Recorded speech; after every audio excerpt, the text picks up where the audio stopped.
Hello. Welcome है आप लोगों का टैक्स सोल्यूशन पॉइंट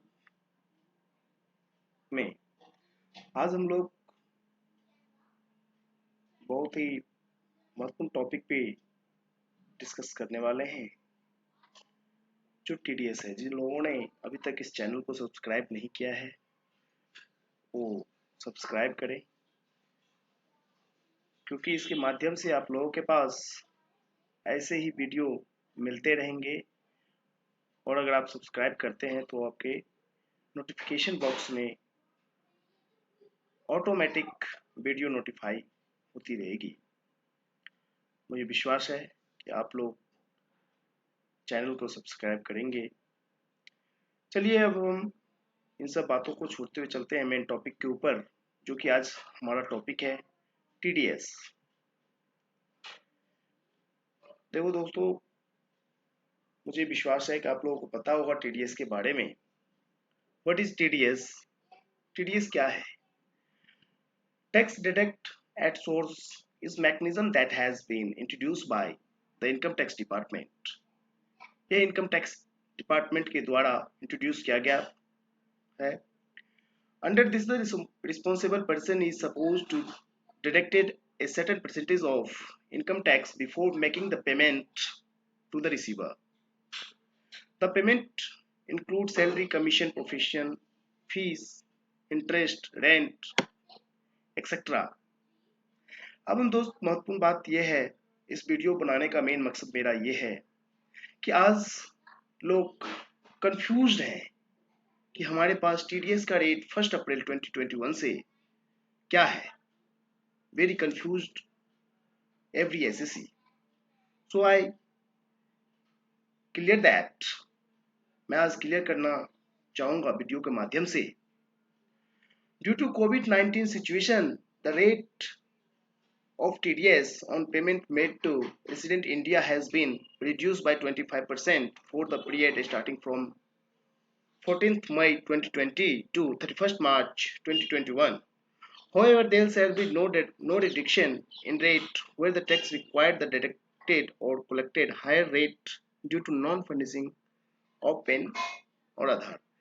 अगर किसी भी एसएससी का पेन और आधार नहीं है तो उसके लिए हायर रेट अप्लीकेबल हो जाता है। और ये जो 25% रिड्यूस है, ये अप्लीकेबल था आपका 14 मई 2020 से लेकर 31 मार्च 2021 तक। अब जब हम फाइनेंशियल ईयर 21 टू 22 में चलते हैं तो ये रेट आपका रिवाइज हो जाता है, जो रेट मैं नीचे एक्सप्लेन करने जा रहा हूं। Rate of TDS applicable for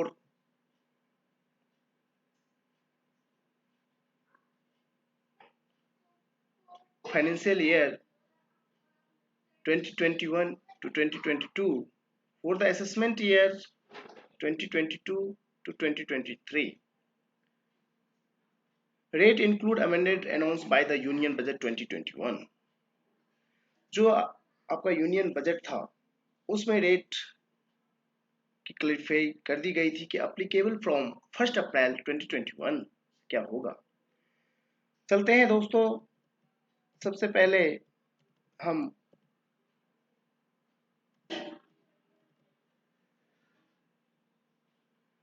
section के ऊपर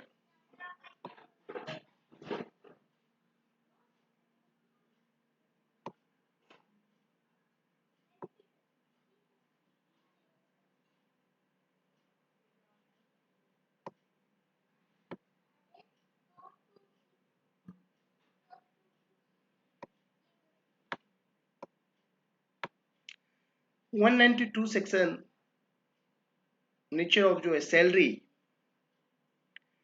आप लोग कंफ्यूज हैं कि इसमें क्या सैलरी कटेगा। तो देखो दोस्तों, टीडीएस सैलरी के केस में टीडीएस का कोई रेट नहीं होता। ये आपका जो टैक्स स्लैब होती है उसके अकॉर्डिंग हम टीडीएस डिडक्ट करते हैं, जो कि अभी रिसेंटली फाइनेंशियल ईयर में फर्स्ट टाइम ऐसा हुआ है कि हमारे पास दो ऑप्शन है टैक्स स्लैब का, एक ओल्ड मैकेनिज्म, एक न्यू मैकेनिज्म। गवर्नमेंट दो टाइप के सैलरी के केस में आपका टैक्स कैलकुलेट करने का ऑप्शन दिया है। एक ओल्ड स्लैब रेट है, एक न्यू स्लैब रेट है। तो आप इसके आधार पे सैलरी के केस में टीडीएस डिडक्ट करेंगे। दूसरा चलते हैं दोस्तों हम, जो कि 94C के केस में। 94C कहती है पेमेंट टू कॉन्ट्रैक्टर्स। इसमें लिमिट है 1%, 2% और आप लोग 20%। कई लोग कंफ्यूज होंगे कि हमने 1%, 2% सुने थे, लेकिन ये 20% क्या है। तो 1%, 2% एंड 20%।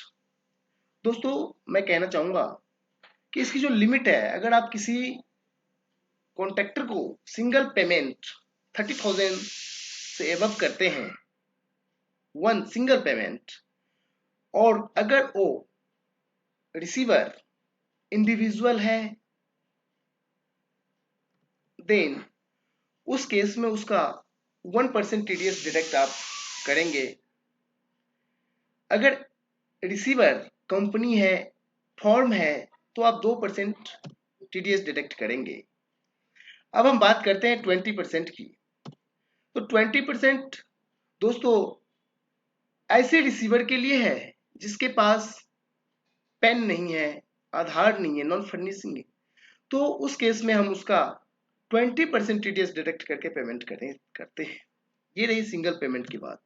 अगर एग्रीगेट पेमेंट का मतलब है कि अगर आप पूरे फाइनेंशियल ईयर के, that means from 1 April 2021 to 31 March 2022, in between किसी भी कॉन्ट्रैक्टर को अगर आप 1 लाख से एबव की पेमेंट करते हैं, फिर भी आपके ऊपर टीडीएस की लायबिलिटी आएगी। और आपको सेम सिचुएशन, अगर इंडिविजुअल है देन 1%, कंपनी है या फॉर्म है 2%, अगर कॉन्ट्रैक्टर के पास कुछ नहीं है तो आपको 20% डिडक्ट करना पड़ेगा। अंडरस्टूड। अब हम दोस्तों बात करते हैं, कई लोग कंफ्यूज रहते हैं, contractor transporter not covered under section 4040 AE। दोस्तों ये भी 94C सेक्शन के ही बात करते हैं, कॉन्ट्रैक्टर ही है, लेकिन इसमें ट्रांसपोर्टर है जो कि not covered under section 44 AE में। जो ट्रांसपोर्टर होते हैं वो एज ए कॉन्ट्रैक्टर ही होते हैं, सेक्शन सेम होता है, लेकिन उसके कुछ स्पेशल लिमिट दिया गया है, जिसका कि एग्रीगेट पेमेंट 75,000 होनी चाहिए। सबसे बड़ी बात यहाँ पे हम दोस्तों देखते हैं, कह रहा है TDS is to be deducted at the rate of 2.0% if the payee is AOP BOI. TDS is not applicable on payment to contractor engaged in paying, hiring and leasing of the goods carriage, where such contractor on 10 or less goods carriage during the financial year furnishing amend the define of work to include purchase a raw material from associates of the end customer and the towards shall be have in the same relation 44. दोस्तों contractor के case में transporter में क्या होता है, अगर आपके पास जो ट्रांसपोर्टर है वो एक आपको लोड डिडक्शन का सर्टिफिकेट देता है कि मेरे पास जो है 10 से कम गाड़ी है, या मेरी ओनरशिप जो है वो 10 से कम गाड़ियां की है, तो उस केस में उसका टीडीएस हम लोग नहीं काटते हैं। दोस्तों अब हम चलते हैं कमीशन के ऊपर। 94H कमीशन और ब्रोकरेज। 94H इसकी 15,000 की लिमिट है।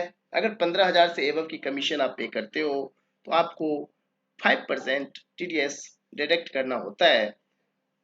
इसमें सेम है, कंपनी के लिए भी सेम रेट है, इंडिविजुअल के लिए भी सेम रेट है, equal to everybody, every person के लिए आपको 5% टीडीएस डिडक्ट करना होगा।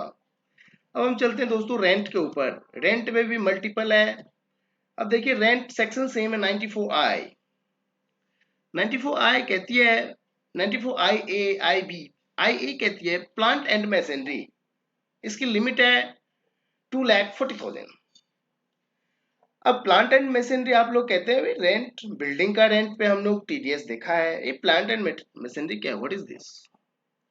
दोस्तों अगर हम किसी प्लांट एंड मशीनरी का रेंट देते हैं, सपोज आपने एक यूनिट लगाया, आपके पास अभी सफिशिएंट बैलेंस नहीं है और उस मशीन की कीमत है मान लो 50 लाख रुपए, आपने क्या क्या किसी से वो मशीन हायर किया, किराए पे लिया और उसकी रेंट आप पर मंथ 2,50,000 रुपए दे रहे हैं। तो उस रेंट के ऊपर, उस मशीन के ऊपर जो आप 2,50,000 रुपए दे रहे हैं, उसमें से आप 2% टीडीएस डिडक्ट करके उस एसएससी के पेन के बेस पे उसके अकाउंट में जमा कराओगे और रेस्ट जो बैलेंस बचेगा वो आप उसको पेमेंट करोगे बाय बैंक के थ्रू। तो इसमें भी जो जीएसटी का रेट रहेगा वो आपका 2% रहेगा। उसके बाद हम चलते हैं रेंट 94I बी के ऊपर। ये लैंड एंड बिल्डिंग और फर्नीचर एंड फिटिंग्स। अब देखिए दोस्तों, लैंड और नोट करना, लैंड और बिल्डिंग और फर्नीचर और फिटिंग्स, यहाँ पे एंड की बात कहीं नहीं की गई है। एंड और में बहुत डिफरेंस होता है, मुझे विश्वास है ये चीज आप लोगों को पता होगा, बताने की जरूरत नहीं। तो 94I इसमें भी लिमिट जो है 2,40,000 की है और इसके जो टीडीएस रेट है वो भी 10% है। इसमें जो भी आपका 2,40,000 से एबव किसी भी, ये और सबसे बड़ी बात, सबसे महत्वपूर्ण बात ये है दोस्तों कि ये जो है आपका ना तो सिंगल, ये आपका एग्रीगेट लिमिट है, is call to 1 April 2021 to 31 March 2022। इस बीच में अगर आप 2,40,000 से एबव किसी भी रिसीवर के ऊपर पेमेंट करते हैं तो आप पे ये अप्लीकेबल हो जाता है। दोस्तों वीडियो बहुत लंबी होती जा रही है और हम चाहेंगे अगर आपको इस में और कुछ समझना है और कुछ जानना है, इसको डिटेल्स में जानना है, इसको फाइल कैसे करते हैं, इसकी कैलकुलेशन कैसे करते हैं, उसकी बुक कीपिंग कैसे करते हैं, इसके लिए आपको दोस्तों हमारा ऑनलाइन क्लासेस ज्वाइन करना होगा।